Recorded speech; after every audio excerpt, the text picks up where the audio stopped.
Le dossier d'aujourd'hui s'intitule « On a tout quitté pour vivre une autre vie ». Clément Barguin, il y a beaucoup de personnes qui changent de vie. Oui, beaucoup de personnes. Selon le baromètre annuel BPCE, 81% des Français aspirent à du changement avec cette première volonté, avoir plus de temps pour se consacrer aux loisirs, une tendance qui ne fait qu'augmenter depuis la pandémie de Covid-19. Dans un monde qui va de plus en plus vite, 32% des personnes interrogées souhaitent ralentir leur rythme de vie, prendre plus de temps avec l'envie aussi de changer de logement pour 36% des Français, avec la volonté de s'installer dans une autre ville pour 27%, ou même dans un autre pays pour 12% des Français. Du temps libre, un autre environnement, mais aussi une nouvelle vie professionnelle, ça fait partie des principales préoccupations des Français. 30% souhaitent changer de travail, mais entre les aspirations et la réalité, il y a un pas. 53% des Français seulement estiment que leurs envies sont réalisables. On peut l'expliquer par les contraintes économiques, l'inflation, l'incertitude géopolitique, et puis il y a aussi les barrières psychologiques qui ne sont pas à négliger, la peur de l'inconnu, le manque de confiance en soi, tout cela peut entraver nos envies de changement. Merci beaucoup Clément. Et si vous aussi, vous avez changé de vie, si vous posez la question ou que vous êtes actuellement en train de réfléchir sérieusement à le faire, n'hésitez pas à nous rejoindre au 0826 300 300. Changer de vie, c'est ce qu'ont fait mes deux invités.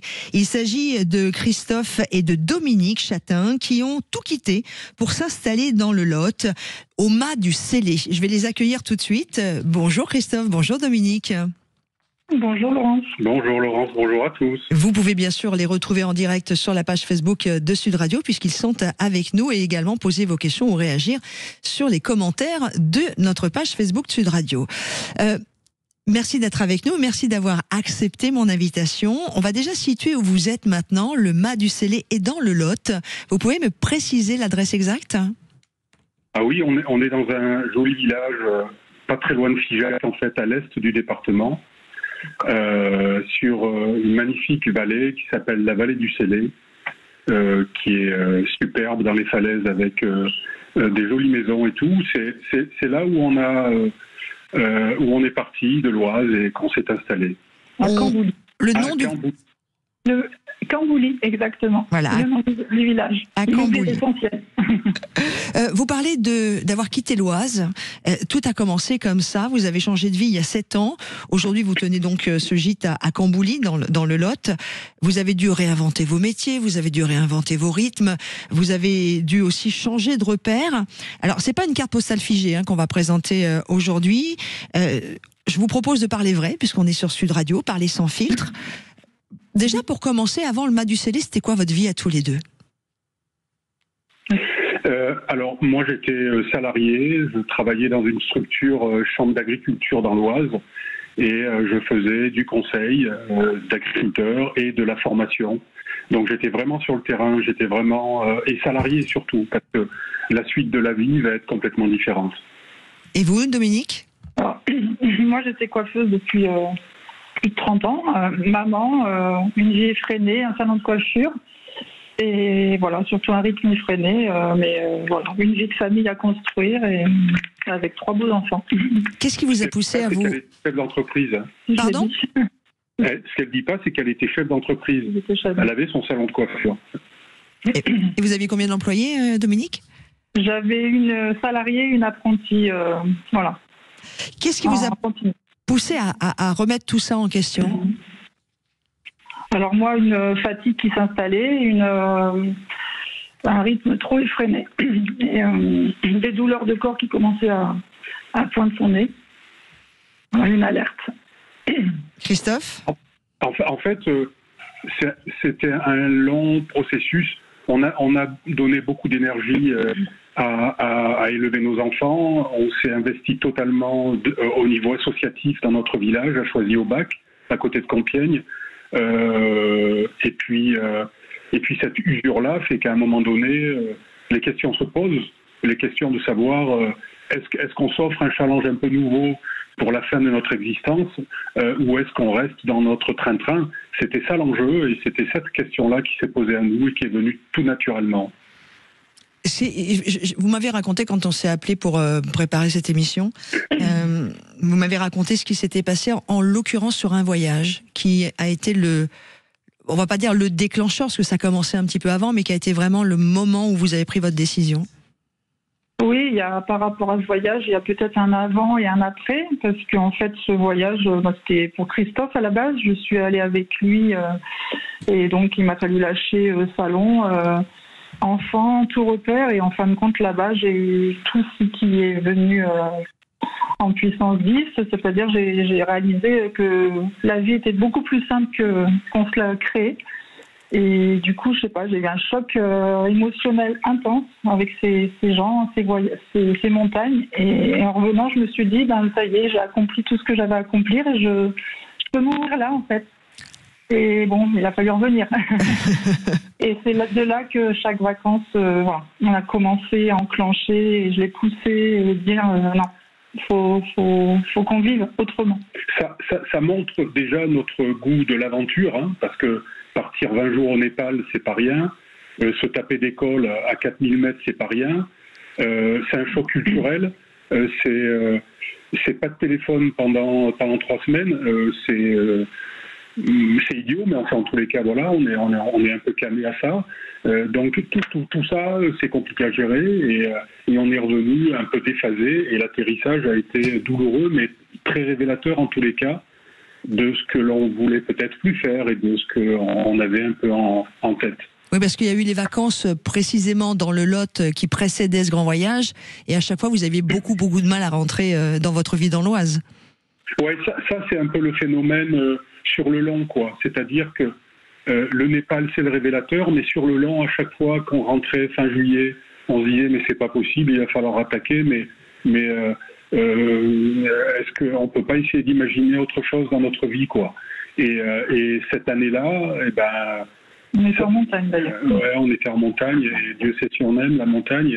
Ça a été, il a fallu passer à l'acte parce que c'est bien beau de le rêver, c'est bien beau de l'imaginer, mais quand est-ce qu'on fait, quoi. Et alors, on fait quand ? Qu'est-ce qui s'est passé ? Quel est le jour où vous avez dit allez stop, on vend tout, magasin, enfin salon de coiffure, vous avez dû démissionner, racontez-moi, parce que là il y a un moment, il y a un saut dans le vide, quoi.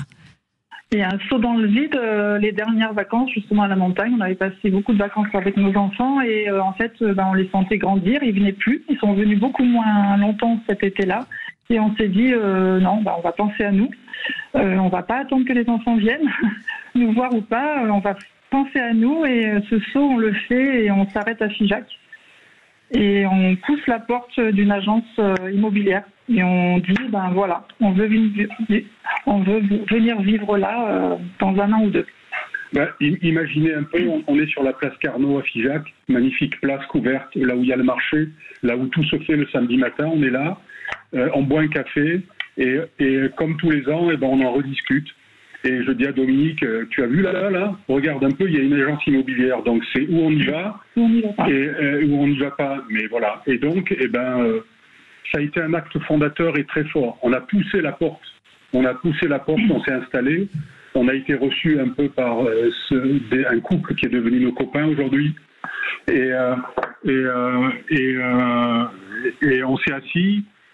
Ils nous ont pris comme des touristes qui ont aussi cette idée dans la tête. Ils nous ont pris un peu en disant c'est un couple de plus, en nous disant commencez déjà par vendre votre maison et puis après on verra. On est rentré chez nous, on a repris le boulot, on a mis notre maison en vente et au bout de quelques jours elle était vendue. On est redescendu à Figeac parce que là pour le coup, voilà. Et on leur a dit notre maison est vendue, maintenant comment on fait ? Et là, ils vous ont fait visiter des choses, des sites, mais ok, ça c'est une première chose. On va revenir dans quelques instants sur l'installation dans le Lot, mais d'avoir quitté vos métiers. Vous, par exemple, Dominique, vous avez vendu le salon, vous avez quitté votre employé. Vous, Christophe, vous avez dû démissionner. Là, il y a vraiment quelque chose qui est très courageux, peut-être même un peu de folie, Dominique. Oui, alors après, le courage, c'est vrai que c'est un mot que j'ai entendu toute cette année-là de folie, parce qu'en fait, tout s'alignait. Le salon, il n'était pas vendu, mais j'avais une équipe super, une coiffeuse et une apprentie très forte, et qui me voyaient partir. Je leur disais, moi, l'année prochaine, j'habite dans le Lot, et voilà, on va trouver une solution. Et donc, c'était vraiment, moi, en tous les cas, plus possible. Je m'ennuyais vraiment au salon à Compiègne, j'avais fait le tour. Et donc, mais j'avais confiance en cette clientèle fidèle et en cette coiffeuse qui portait le salon à bout de bras. Donc moi, c'était plus possible. C'était voilà. Le départ, il était de toute façon, j'ai pas eu de doute en tous les cas. C'était plus fort que tout. C'était vital. Dans quelques instants, on va parler évidemment de l'installation et puis est-ce que c'est un rêve, est-ce que la réalité est un peu particulière. Mais vous, rapidement, Christophe, vous avez démissionné, vous êtes parti un bras devant, un bras derrière, zéro sous, 0 euros. Ouais, c'est ça, exactement. Et ça, c'est encore une fois, ça montre bien la détermination. C'est où on veut y aller. Je suis allé voir le directeur, je lui ai dit, je m'en vais. Est-ce que je peux avoir une rupture conventionnelle? Ça va m'aider. Ça va pas être possible. Je m'en vais quand même.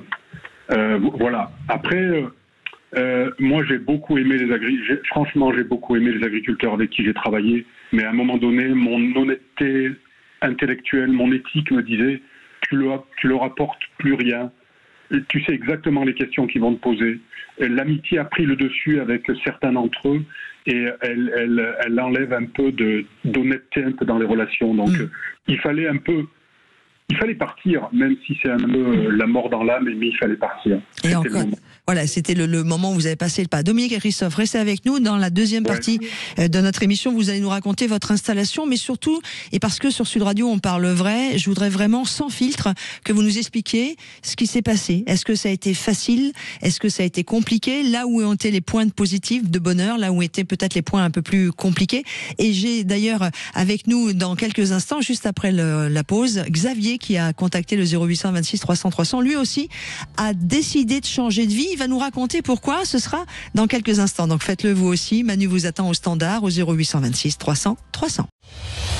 Sur les routes de l'été, Sud Radio vous écoute. Et tous les matins à 11h, très exactement, eh bien, on vous propose ce rendez-vous. Sud Radio vous écoute. On va vous proposer des sujets où vous-même, vous pouvez nous en proposer, de choses que vous avez vécues, qui peut-être vous posent question, ou de moments de vie particuliers. Vous pouvez nous écrire, évidemment, je participe @sudradio.fr en mettant bien Sud Radio vous écoute, ou vous appelez directement Manu au 0800 26 300 300. Pour cette toute première émission, nous avons décidé de parler de ces moments où on change de vie, ces moments où on prend la décision de passer à toute autre chose. Nos deux invités l'ont fait il y a 7 ans. Ils se racontent au micro de Sud Radio. Il s'agit de Christophe et Dominique Chatin, que je vais retrouver dans quelques instants, parce que je vous ouvre à vous aussi le micro. Vous pouvez nous appeler, vous avez une question à poser, vous voulez partager aussi votre expérience. Eh bien, c'est Xavier qui nous retrouve au 0800 26 300 300 sur le changement de vie. Bonjour Xavier. Bonjour Laurence, bonjour Sud Radio. Merci d'être avec nous. Vous êtes de Bordeaux, vous? Oui, Bordeaux, oui. Alors vous avez fait un choix suite à la naissance de votre enfant. Racontez-nous.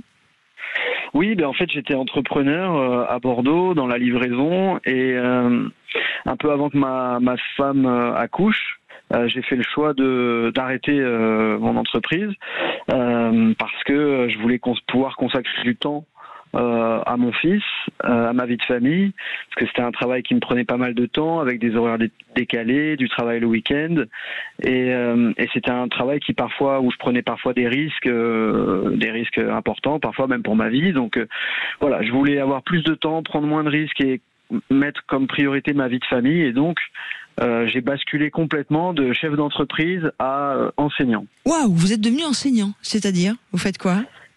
Donc j'ai un master en droit, donc j'ai pu donner des cours en fait en BTS pour les élèves de BTS qui ont des cours de droit.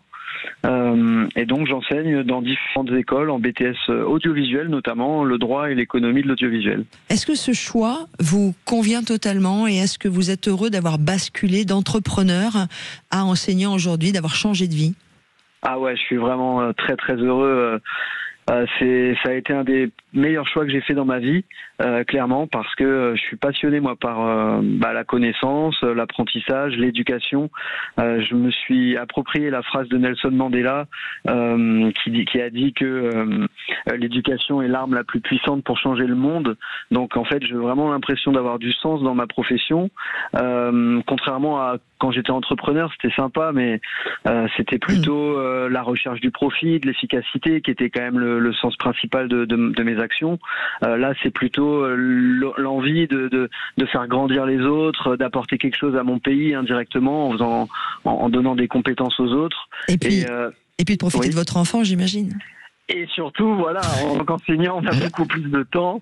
Je pense que la plus grande richesse, et ça c'est cette profession qui m'a permis de m'en rendre compte, c'est que la plus grande richesse, c'est le temps dont on peut disposer, parce que faire 60-70 heures par semaine pour gagner un peu plus d'argent, finalement, pour moi personnellement, après je respecte le choix des autres, mais pour moi ça ne me convenait pas. Moi je préfère avoir moins de temps de travail, moins d'argent, mais plus de temps à consacrer à cette richesse fabuleuse qui est le temps. Parce que dans une vie, la seule chose qui est le plus important, c'est le temps qu'on peut avoir et qu'on peut décider de dédier à ceux qu'on aime. Merci beaucoup Xavier pour ce très très beau témoignage sur Sud Radio. Merci d'avoir composé le 0826 300 300. Je vous souhaite une belle journée et un beau mois d'août.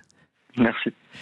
Dominique Chatin et Christophe Chatin, Xavier vient de nous dire le temps. Avoir le temps, est-ce que c'est quelque chose qui vous a vous aussi beaucoup travaillé, enfin c'est quelque chose que vous vouliez retrouver en changeant de vie? Ah ouais, c'est vraiment, ça résonne, ouais. On n'arrive pas à tout dire, mais ouais, le temps, c'est là. Prendre le temps, parce que moi j'avais pas de temps, j'avais jamais de temps, je courais, j'avais toujours un coup d'avance, un repas d'avance, une cliente d'avance, et les enfants, enfin bref. Donc le temps, ouais. J'en ai beaucoup maintenant. Ça m'a même déstabilisée d'ailleurs au début.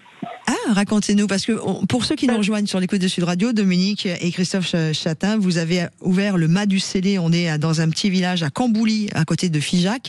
Et il y a 7 ans, vous avez changé de vie. Vous nous avez raconté un peu la genèse. Mais racontez-nous maintenant ce qui se passe aujourd'hui.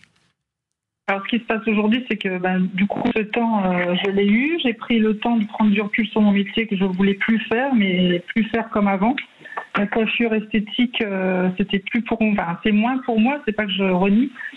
Mais j'ai pu me former et maintenant, je suis plutôt dans les soins énergétiques. Je pratique le shiatsu crânien, la coupe vibratoire au rasoir. Donc, je prends le temps. J'ai le temps de prendre en charge la personne dans sa globalité. Et ça correspond tout à fait à ce qu'on était venu faire avec les voyageurs, où on prend le temps de discuter avec eux, de leur voilà. Et cette coiffure, autrement, j'ai eu enfin toutes les réponses que j'avais eues depuis 30 ans. Oui, parce qu'on ne l'a pas précisé, et je vais le faire maintenant, et je m'en excuse, mais le Mât du Célé, c'est un gîte, et vous accueillez des voyageurs qui passent par là. C'est un gîte, et c'est un salon de coiffure, et Christophe, un autre travail. Ouais, c'est 3 activités en fait. Christophe, vous carrément changé de métier en une phrase? Vous êtes devenu?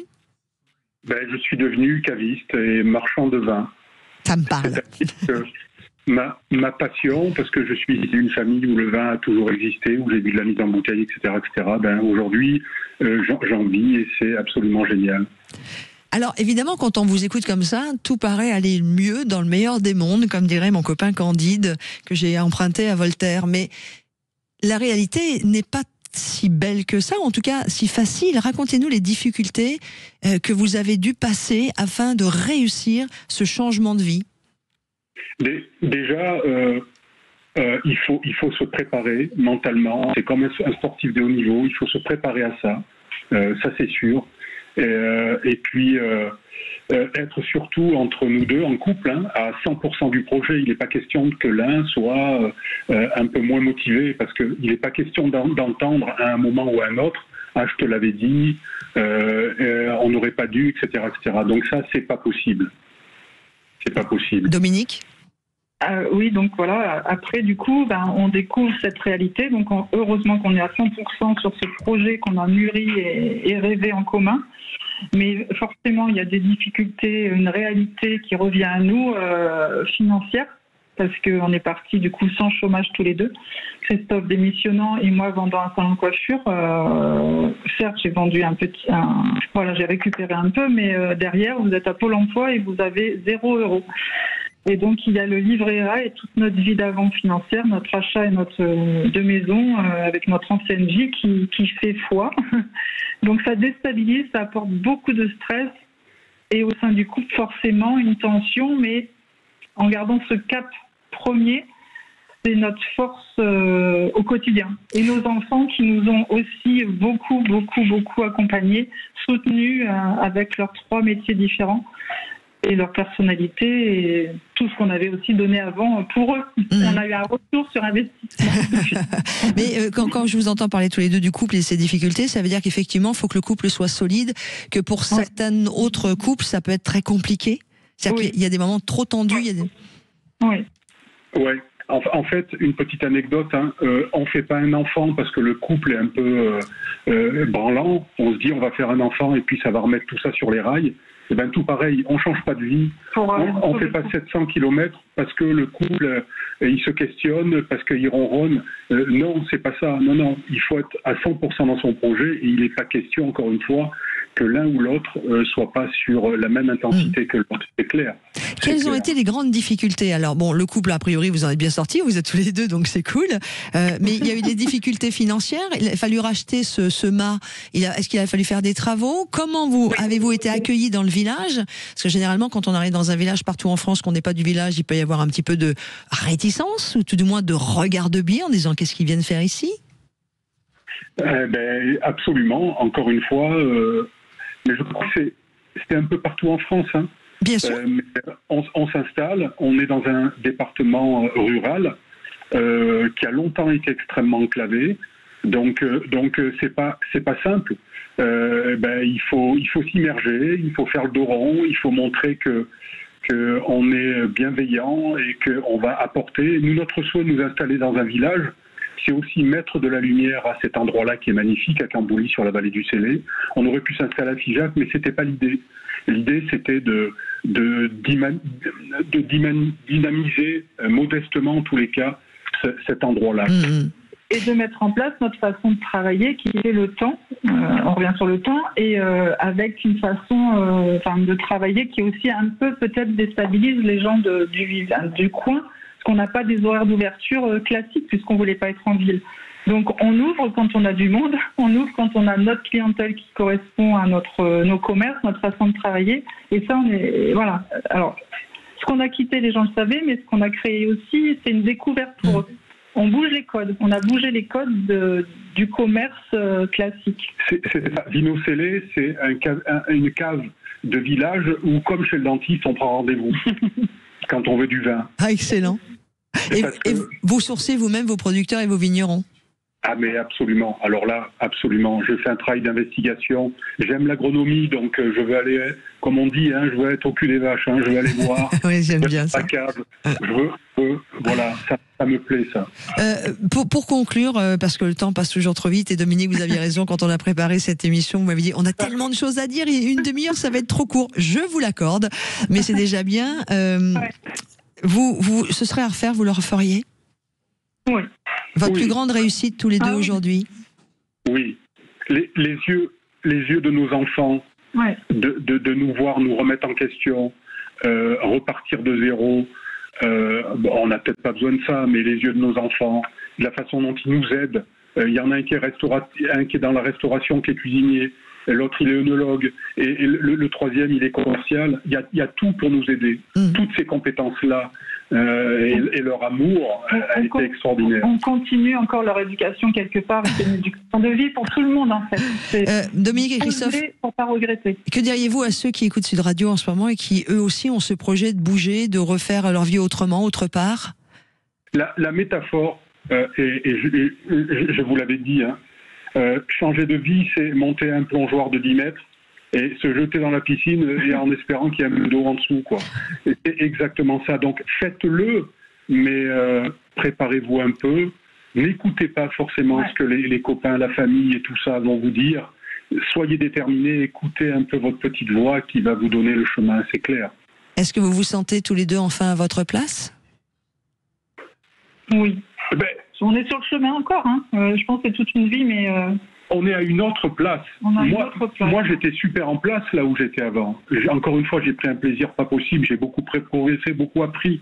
Mais on a changé de place, on a changé de carte, on a changé de paysage. Mais on est toujours en place. On a changé de place, c'est tout. Merci à vous deux de vous être livrés sur l'antenne de Sud Radio pour notre premier rendez-vous intitulé Sud Radio vous écoute. Merci à tous les deux. Et franchement, on va rappeler où vous êtes. Le Mât du Célé, c'est dans le village de Cambouly, à côté de Figeac. Vous avez une page Sud Radio. Oui, Dominique, je sens que vous voulez dire... C'est plutôt Vino Célé et Espace Coiffure. Attends, recommencez. C'est plutôt Vino Célé à Cambouly et Espace Coiffure à Cambouly. On nous identifie plus comme ça. Vino Célé, comme Célé, C-E-L-E, la vallée du Célé. Voilà. Et Espace Coiffure à Cambouly. Voilà. Et en gîte, vous pouvez accueillir combien de personnes? on peut accueillir 2 à 4 personnes. C'est deux capacités de 2 à 4 personnes. Et ben voilà. Changement de vie en tout cas réussi, ou comme le dit si bien Dominique et Christophe, nous sommes toujours sur le chemin. Eh bien merci de votre témoignage de vie dans Sud Radio vous écoute. Je vous embrasse très fort. Merci Laurence, à bientôt. À bientôt.